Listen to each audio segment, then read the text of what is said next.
Hello and welcome to Author Nation. I am Melody Ann, your host, and today we are talking about building a memoir through interviews. So, have you heard of community publishing? So, what that is all about is we sit down with you and we create a roadmap for you. And then you join our community, and in the community, you get the structure, the accountability, and the inspiration to actually finish your book and publish your book. So if that's something that interests you, if you're ready to have a book in 2023, download our planning checklist at authornation.online. It is scrolling past you right now, and you can find it in the description. All right, our guest, Howard Brown, is a Silicon Valley entrepreneur, mentor, interfaith bridge builder, and two-time stage 4 cancer survivor. In his best-selling memoir, Shining Brightly, he shares stories that take the reader through his resilient journey and inspiring life. Please welcome Howard Brown.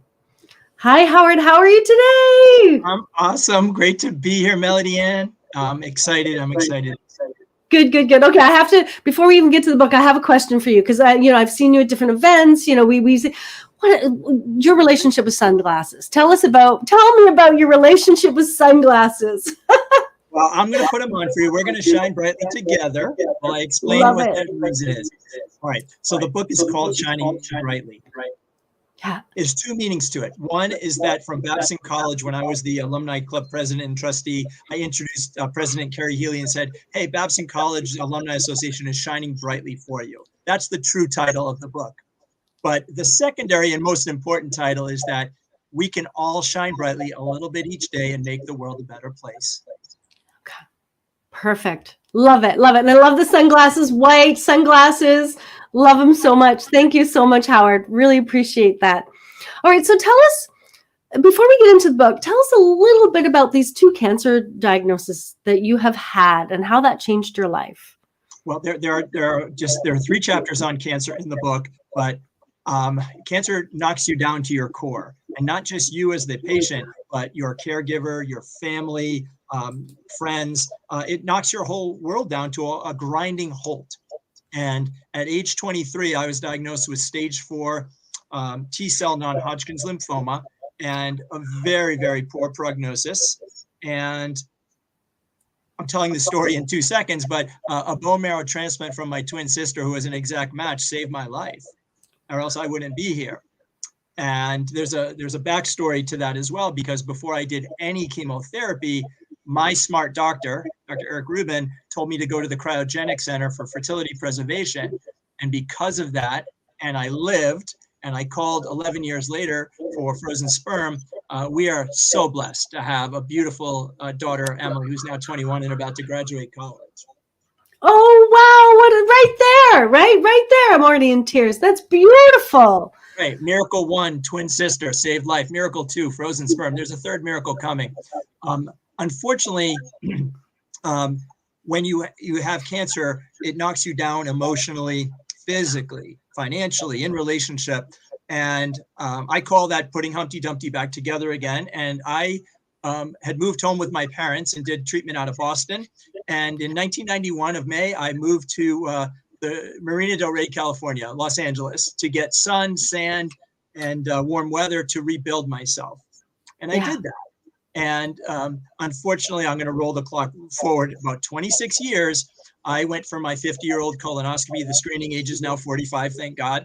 And a 8.5 centimeter tumor was growing inside my cecum, which is my small and connecting large intestine. And I was diagnosed with stage 3 colon cancer. And a year later, that turned out it spread to my liver, my stomach lining, and my bowel. And I was then deemed stage 4 metastatic. And again, struck by lightning again by the cancer, beast, I had to fight for my life. And I've done, and I'm not leaving people, hanging. I am now currently 3 years of no evidence of disease, on my way to a 5-year remission. So miracle. And the way I got that miracle was they cut me open, cut out all the live and dead cancer cells. They poured hot chemo inside of me. Very, very interesting procedure called HIPEC. And that is what saved my life so far, miracle number 3. And after that, from cancer, we dove into COVID and built a book, which we'll talk about. But that's a quick summation of the cancer journey, which was way more awful than you can ever imagine. And anyone who's been touched by cancer understands and knows that. Yeah, I can't imagine it. I've worked with cancer patients, cancer survivors, to write their memoirs, and so I've done a lot of reading and editing of books like that, and I still can't fathom it, right? Yeah. So the book, did you write it like after the treatments were finished, or did you I think was about still it? in treatment. I started still in treatment. And because it started in October of 19 and then rolled into COVID 6 months later, it's very convenient to be able to do that with my publisher over Zoom. So I am still under surveillance right now. I have scans and blood work all next week with my oncology team to knock on wood that everything will be great. And I will keep moving forward and trying to put cancer in the rear view, although it never, ever leaves you. But you have to get back up again. You have to go rebuild, and you live your life and create memories and build your confidence and your mental toughness and your physical strength back up. And that's exactly what I've done. Yeah, exactly. And that if I understand correctly, there are markers in cancer, like 3 years, and for bone marrow transplant in 5 years. And right, there are markers, right? So if I get to here, that's even better. And if I get to there, that's even better. Right. So you're 3 years, which is brilliant. And Yes. you were gonna hold on to those 3 years dearly, right? Absolutely. So I was looking at your book and reading a little bit about you, and somewhere along the line, somebody or someone's has called you an angelic troublemaker, and I wanted to ask you what that meant. Well, my meaning from it is that I actually am willing to kind of push the envelope. The status quo, I've been known to do that in my volunteer work, is to not settle for what we've done every single time the same way, to push the envelope on new ways of giving and interaction and outreach. Same thing in my professional world of technology and entrepreneurship, of building startup companies. And the same thing in cancer.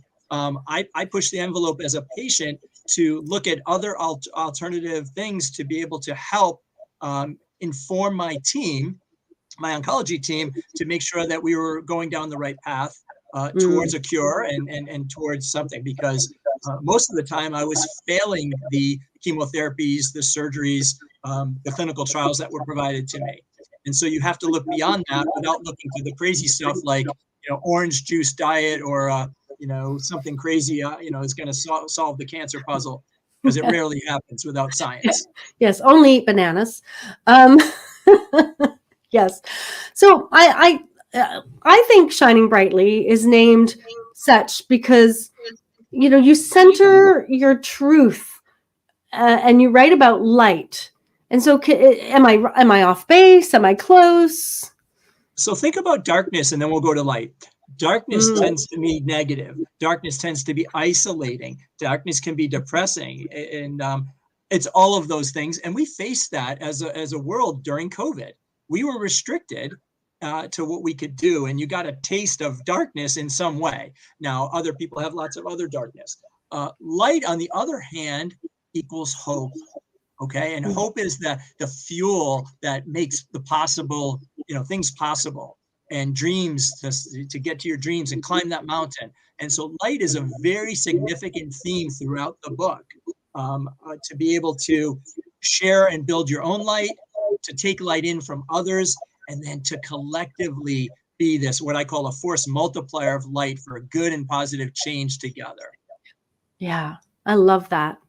And I'm going to suggest that the light starts from the people who came before you, because the very first story in your book was not about you, but it was about your grandmother. And so why did you decide to start with a story about your grandmother? Well, she is my great grandmother, Right. Bertha from Lithuania. She grew up, with not having a floor and living in the countryside of Russia, Lithuania, Poland, Ukraine, the borders were not known, in the late 1900s. And her journey just to get to this country, okay, was one remarkable, and I wanted to tell it. But two, the lessons that we learned, okay, growing up in a Jewish family and not super religious, but the lessons we learned about, we call it tzedakah, or giving, meaning justice, or chesed, meaning kindness, and then tikkun olam, meaning heal the world, are really driven into you to help others in this world. We're placed on this world to actually build a better place for ourselves, but also mostly for others. Yeah.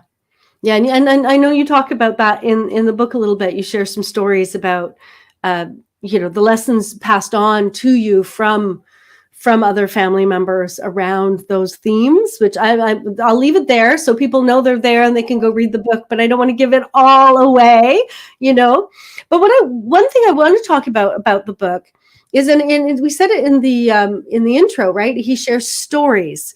And so some memoirs are, we start here and we move through and there's a character arc and you're here, and others are a collection of stories. So is yours a collection of stories?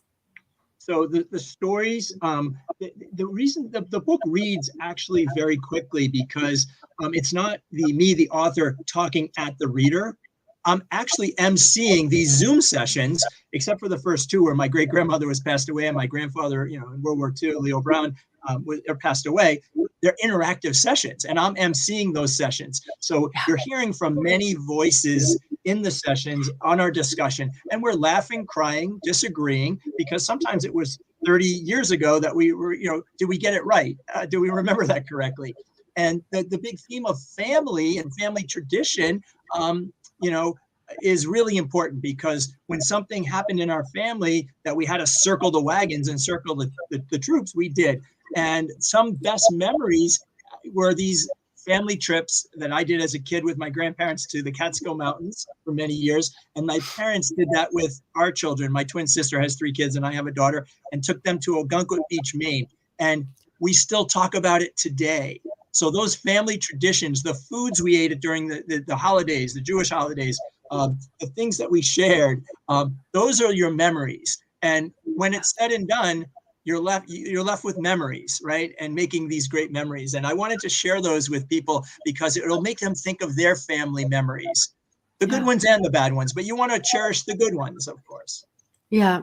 And that's a great segue into my question about who you wrote it for, right? So when you were writing the book, I mean, there's cancer survivors, there are all these people you could be writing it for. Who were you writing the book for? So I don't want to get emotional, but I wrote this book as a legacy to my daughter. Yeah. I didn't know if I was going to live. And I wanted my daughter to know, her family and her life. And I wanted her to know that her dad was an agent for good and change, and a community servant, and built companies and helped others. And that I wanted her to know that. Now it's in print, and it's my legacy to her. I wrote the book for my daughter. That's beautiful. And if we think outside of your daughter, there are people buying it. Who do you think it's resonating with? Something, it's really funny that I'm being told that my book is resonating with women age 30 to 80s because the book is inspirational. It takes you down to some dark places, but the light brings you back up. So that inspiration. So not just cancer patients, but anyone that has gotten knocked down with family, with business, just in life. We've all get knocked down. The book tells you how to get back up again. It challenges you to get back up again and again and again. And so that's the feedback. Now, guys are reading it too, because there's a chapter on basketball. There's a chapter on Silicon Valley. There's a chapter on my friends, my crazy high school friends, and some of the nuts and crazy stuff that we did. But guys typically check their cell phone for sports scores, stock quotes, and headlines. But I have to tell you, I'm getting them reading again, and it's really exciting. So it's really cool. I love that. The women are reading it for inspiration and empowerment, and the guys are reading it for basketball. Pretty much. I love that. Okay. So talking about inspiration, I've heard you won a book award. Can you tell me a little bit about that?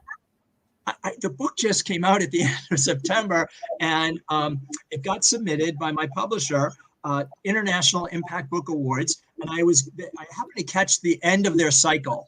And so they ended up contacting me, telling me that the book won Shining Brightly is Inspirational Book of the Year. And I got a trophy, I've got a sticker for my website, and I got a little a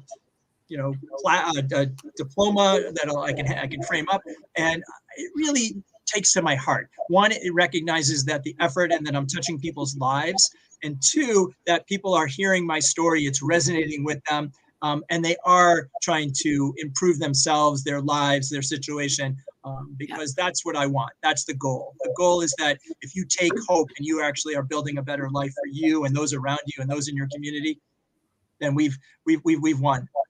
Yeah, beautiful. Thank you. Thank you. Let's turn and talk about the process of the book, because this is really interesting, right? You interviewed a lot of people. So who did you interview? What are the kinds of people that you were looking to interview for the book? It was unbelievable. How many times do you stop? And COVID allowed this to me to walk back my entire life, okay, from the matriarchs and patriarchs of my family, and then bring on screen on Zoom and be able to talk about memories and talk about things that we did together and experiences. And from my own daughter and wife and cousins and sister, my twin sister, my parents, it was so cool because we got to relive really important stuff that is now documented, and we have all the B-roll, right? But then I got to invite friends that I hadn't been in touch with in a while. My doctors, really key stuff was I actually have my doctor's input. It's really hard to get doctors to come on camera, but they did, from Cancer 1 33 years ago, from Cancer 2 in these last 6 years. I got to and track down my camp counselors from when I was 12 years old. Oh my goodness, is that cool? So Facebook helps, and reached out and asked them if we can talk about me as a little kid, a 12-year-old at camp. Really exciting. I talked to my first boss, Mike Brennan at NCR Corporation. I tracked him down in Colorado, and we talked about me and starting my career and he saw in me. I talked to my basketball guys, and we talked about trash talking and all that sort of stuff about what we do on the court, because I play with a very diverse group of guys that have different ethnicities, from what are called Iraqi Christians, Chaldean, Muslims, Jews, American. We have a melting pot on the basketball court, which is really beautiful, and we play, and it's my happy place. And so getting to interview them. Then I interviewed world leaders, because I'm very, my important part of my community service is interfaith bridge building. And so I got to interview people that are making a difference in the world. We have diversity here in Michigan with a large Muslim population, but that allows me to actually talk to people in the Middle East and all over the world. And being able to say, listen, we can live as brothers and sisters, and I'm not saying that we're going to solve every issue in the world, but let's actually try to solve it, here locally, and be a beacon of light and inspiration, and people can model us here in the Michigan area, and we do. And so from that standpoint, it was fascinating. It was fun, but it took a lot more time than we thought. We had planned for a year, and it took 3. Always the case, right, Melody Ann? Yeah. So what were you asking them, and what were you looking for in the interviews? Well, what was important to you? So I was looking for really interesting stories that we shared together, that we had to kind of think about things. In the camp counselor talk, we talked about, Meatballs, the movie, because that happened to be, we went and saw Meatballs, and all of a sudden all these camp pranks happened. And, I kind of forgot about that. And we talked about, some cool experiences in our Camp Olympics to build competitive spirit and to build you up and things like that. It was really interesting. All of a sudden that I'm talking to my cousins, and we're talking about our favorite memories and endearing memories with our grandparents going to the Catskill Mountain, from really little kids all the way up through college, and our favorite times there. So it basically got to walk back, history of my life. And then we had so much content we had to cut out. not everything could fit in the book. It'd be 1,000 pages. Yeah. Yeah. So you had to pick the right stories. So did you learn things that you didn't know? Well, yeah, because I went and listened to a recording that my cousin Michelle's husband Rich had recorded my great grandmother and my grandmother. So I went back and listened to those in order to put those chapters together. I learned basically how people saw me in my life, right? I learned my impact on people, but I also learned about their impact on people. So, a question I asked my doctor, was like, I came in and you told me that basically I had I'm going to die, and we didn't know the future, and they said, we're just going to try to help you as much as we can. We're going to go down fighting. And your fighting spirit and your mental toughness and your attitude are key in that. And the second thing is that it allowed me to rally the troops. I have a very big worldwide network in cancer, in religion, in interfaith, in entrepreneurship, at Epson College, in basketball. And I rallied the troops because in the digital world, remember, I had cancer in 1989 and 1990. So no internet, no cell phones, computer use. The second time around, I was a Marine on a mission, and I was able to very much, listen, I respect people that want to keep their cancer diagnosis private. That is totally personal. I told everyone I had cancer, and I told everyone they could cheer me on and pray. And they did, and it helped. Yeah, nice. So, how can you tell us a little bit about the process? Like, how did you get in touch with these people? How did you convince them to do an interview? What did you do with the interviews? How did you pull it all together? Can you just talk through that process for us? So I had help, lots of help, because my wife and daughter are great writers and great editors. So it was a team sport.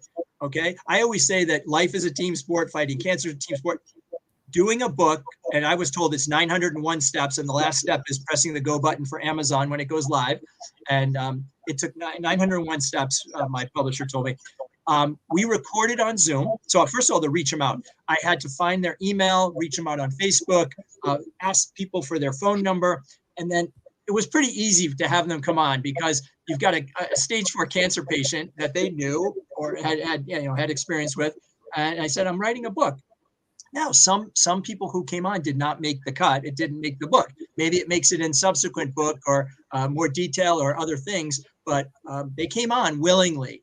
I'll give you one quick story. One of my great friends from home, Greg Matthews, his wife has breast cancer, and I brought her on Zoom, and I wanted to know her perspective of guys that grew up together in the same neighborhood at 5 and 6 years old, that went through Cub Scouts together, grew up and went through school together, and still keep in touch together. Okay, which is rare, I hear. She told me she was so jealous. The fact that we have 10 guys that would take a bullet for each other, that would go donate blood for me in Cancer 1, would actually start a GoFundMe for me in Cancer 2 because they love me so much, that she said that she just didn't have that. She was jealous of that. And the fact that it actually encouraged her to actually build tighter friendships and more close-knit friendships with the people she has now and the family she has now. And so that was touching to me. That's beautiful. One other quick story. I actually say that if someone watches this interview and this podcast live or actually recorded, and they go get screened for a mammogram, prostate cancer, or colon cancer, or go get their cardio checked, okay, it's right now it happens to be Cancer Screen Week this week, 5th through the 9th. But if one person goes and gets and checks their health, victory. I don't want anyone to have to go through the chemotherapy, the surgeries, the side effects, the clinical trials that I did. If a colonoscopy or a mammogram can stop all that, go do it. Yeah. It makes sense. Yeah, brilliant. And I love that story about the woman who looks on thinking, oh my gosh, I don't have this. Interestingly enough, so I had a very tumultuous younger life, and if I count up right, I went to 10 schools to get. I went to 10 different schools throughout my. It's amazing I got any education at all, to be honest, right? And you should hear that from the military. When your parents are in the military, you jump around a lot. Yeah, this was not because of the military. This was other family crazy. Anyway, I was shocked one day. Somebody from my when I was younger found me on Facebook and said, "Hey, are you that Melody?" And I'm like, "Yeah." I'm like, "Oh my God, I finally found you. We've been looking for you." And it was a whole group of girls from high school who'd had been looking. I'd only been in the high school for a year, but they were looking for me and they didn't know where I'd gone because I disappeared, right? It's not unusual. I would just disappear. But I was stunned. I'm like, "You remember me?" That was my first thing. "You remember me? What?" And now I'm connected with them on Facebook. It's like, wow, that's like, how deep does that go, right? So I get that story. I understand her perspective of, hey, I'm jealous about this because you guys have this tight-knit community. And I actually think that it takes a village, not just to raise a child, but to keep any human healthy, right? I'm not sure healthy is the right word, but I'm going to use it for now. But just to keep any human healthy, I think that's really important. All right, before we go on, learn more about Howard at www.shiningbrightly.com. You can also grab his book there, and it's won an award, so you want to read it. I'm so excited about that for you, Howard. So once you had. Yeah, it's a beautiful cover. I love the cover. It's an angel with wings. It's really lovely. It's a dove. It's a dove. Oh, I'm sorry. It's a dove. Angel, but this is my energy through shining brightly to share peace, love, and hope throughout the world. Illuminate that light. Beautiful. That's the cover. I love it. For the artist to design the cover. Right, light bulb with the dove. It's beautiful. All right, so I wanted to dig into the process a little bit more. So, how many interviews do you think you did in total? Over 100, including 158 people, and it's a lot of work. And every week we had one or two sessions, and we would record those sessions, and then privately, my publisher and editor David Crum and I would then each week review them.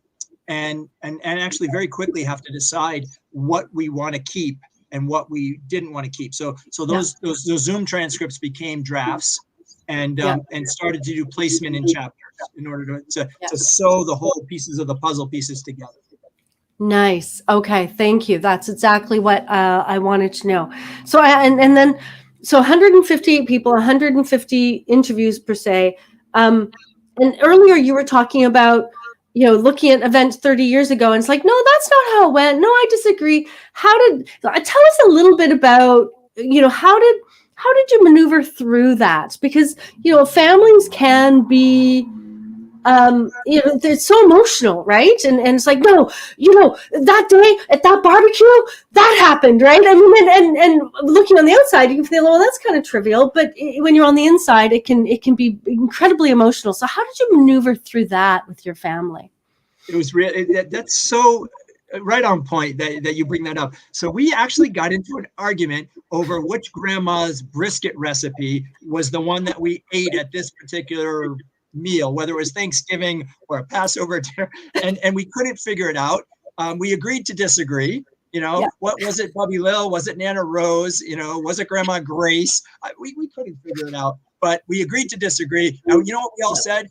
Boy, that brisket was so good, and we wish they were here to make it. But we have the recipes, but it's never the same when the originator's not making it and baking it. But again, we got into a squabble. It was shocking, and David was like, "Oh, that got heated."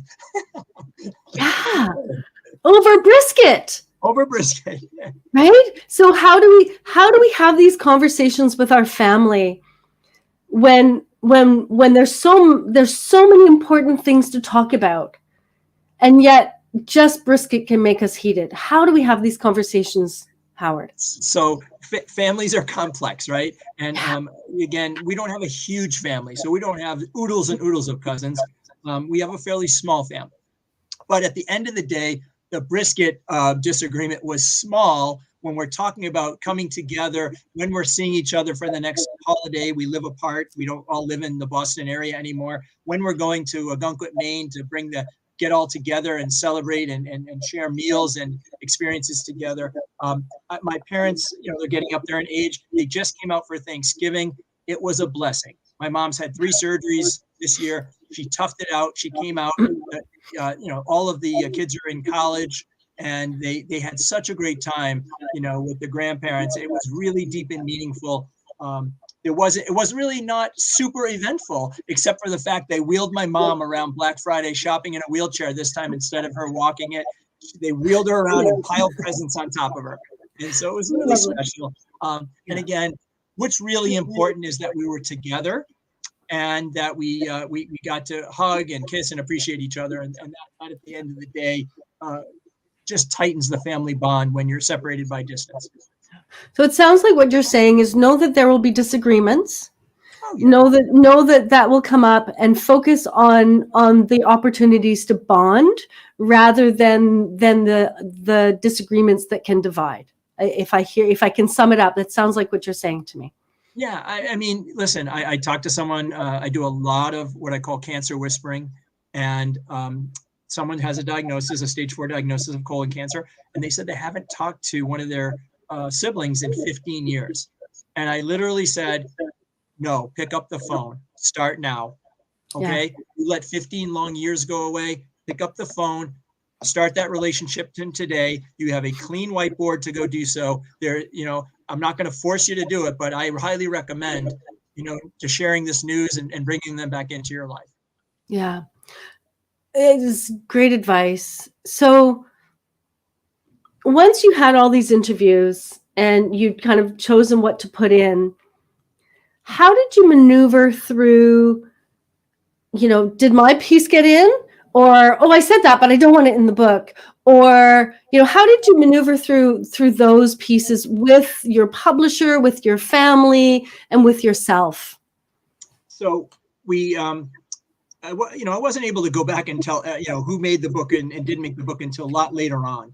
But during the book, we actually shared drafts, early reviews with the people in those chapters, and allowed them to actually give feedback. Not only did they give feedback, they found a few typos, and we were able to make some decisions as to what content to keep and what content. So it was collaborative, and I appreciated that very much. The other thing is that this, and my publisher understood that this was my memoir about my life. So I had a chapter on basketball, right? That was non-negotiable. He said, do you have like 5 or 7 endorsements? I said, I have 100. He said, we don't need 100. I said, I started my book with a chorus of praise from people that wanted to actually, talk about me in the book. I have 65 endorsements on different categories from my world and my life. Now, that's quite unusual. You know what? It's my book. and that's what I kind of wanted that in there. And so, but he helped me with the blocking and tackling, much like you do in your, I'm part of your Facebook group and learning from you, Melody, and that what you do. But, the dedication, okay, getting people to ask and make the request to write a forward or an afterword, right? The acknowledgments, the blocking and tackling. I was given a structure to follow, and it takes time, but I followed it. Exactly. I think you now have to go back and just say thank you to publisher once more. I'm just saying. Because that's, for a publisher to take that much content and narrow it down into a book, to fit, everything that can into a book and make it cohesive. I mean, that's quite a talent, right? So you'll have to go back and say thank you to your editor and your publisher one more time from me. No, but typically they did, Melody. Typically, someone is bringing a manuscript, a nearly completed manuscript or a completed manuscript to them for editorial. I didn't have a manuscript. I had to create one. Exactly. Right. So I did thank them. I thank Front Edge Publishing and David Crum and Susan Stitt all the time, because I actually had book cover cookies made up and sent them some, because I was so grateful. And I will continue to thank them, because this book doesn't get done with that collaborative teamwork process without my publisher in particular. Yeah. Editors and publishers, I just, shout out to them, because they're awesome humans as well. Yeah. And I can tell through the interview that they were highly supportive and gave you some really great structure and helped you kind of go through all of this and helped you with the process. So I think that's amazing. So I think that you mentioned to me that you had something for viewers if they were interested. So something? I do have a couple things, but they're great discussion guides. So I actually have 3 discussion guides on the book. One is on survivorship, and it says survivorship, the keys to resiliency for cancer and life. And I actually list about 18 things that I think you should consider and read, but I leave the final 2 up to whoever downloads the actual PDF. Nice. I have one on mentorship.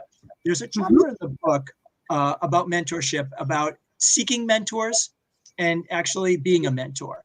And I think that's just really a beautiful gift that you can receive and give to someone quite simply. And I'm a Jewish big brother to a young boy that was 10. Now, this match would be normally over at age 18, and he got scholarship money for staying in the program. My little brother is 40 years old, married with his own baby now, who's 1, and we are family. Now, not all mentorship matches go the distance, and ours has, and it's a beautiful thing. But I seek mentorship and I give mentorship, and that's another way of showing and sharing your light and receiving light too. So it's in consistency with the Shining Brightly theme and the light. Yeah, I think mentorship is incredibly important. Everyone should have a mentor. Everyone should be a mentor at some point in their lives. I think that that's just a hugely important. Where do we get these? Yes, so they're basically they're on my Facebook page, and I can share them with you if you contact me on the website. And they're just they're either PDFs to download, or I'll email them to you. The third one is actually on interfaith work. Now, interfaith work is challenging because you're dealing with people that may not be like you, may not be the same skin color, may not be the right religious persuasion, or they might, with the acronyms, the he's and the she's, and they might be from the LGBTQ community. But we're human. We're placed on this earth, and we're human. And so I give really keys that were written about welcoming the stranger, doing a kindness deed for someone that is not like you, because it actually makes a very interesting and well-rounded life if you seek out other culture, other foods, travel to other strange lands, which is, a lot of people do that, but it's so cool. It really well-rounds your life and really expands yourself as well. And I do that to help me and make me grow and learn. Yeah, brilliant. I traveled for years when I was younger, and I always called it my master's, my PhD in travel, or my master's in humanity. Right, I learned so much from it. Right, and during COVID, we were restricted to travel. I just drove to Canada to speak on stage for the first time in 7 years, and it was awesome. You didn't visit me? I was in Toronto. I wasn't. Fine then. It's too far. It's too far. Exactly. All right. Are you working on a new project? I am. I'm working on a couple new projects. So I'm having in March Survivorship Live, and this is for anyone that has gotten knocked down. It can be from health, from work, from life. It can be from substance abuse, divorce. It doesn't matter. To come and learn from some experts. We're going to have a 2-hour webinar that's going to give you really good tools to get things going again. And talk about getting knocked down and getting back up again. I actually am working on book 2, and there are offshoots of Shining Brightly. I am going to dig deeper into survivorship, mentorship, and interfaith in subsets of the book. And then I have a collaborative book that's going to be called Cancer Inspiration. I am going to call out to my cancer world, and I'm going to have people tell me not what their diagnosis is, and share any positives from that. Okay, because it's a dark, deep place, and we live in the world of stage 4 cancer with a lot of death. But the people that share their stories, I want them to tell me that they got inspired, they met a new friend, something goodness that came out of a really bad situation. And so that's another book project that I'm working on. Brilliant. Thank you so much. So I'm going to suggest connect with Howard, follow him on LinkedIn, linkedin.com/IN/Howard S. Brown, because following him there, you'll learn about Canspiration, and you'll also learn about in the upcoming summit about resilience and survivorship and all of the goodies that Howard has spoken about.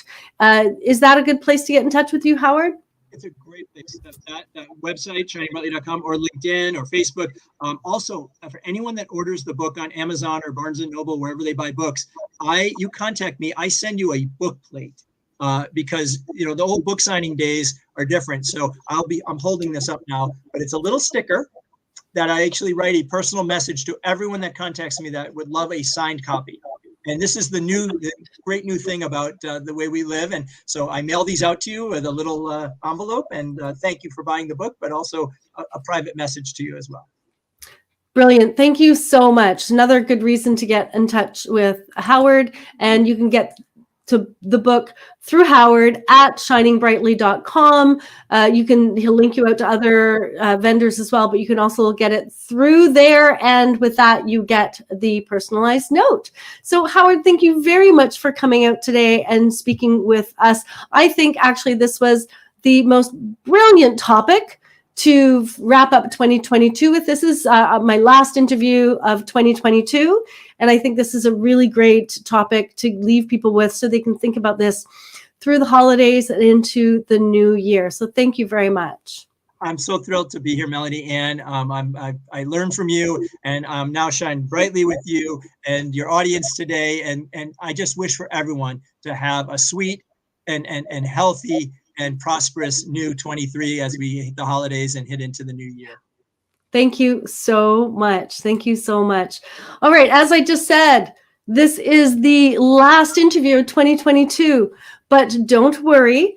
I have already lined up an amazing number of interviews for 2023. So stay tuned, and I'll see you in January. Until then, have a wonderful time and keep writing.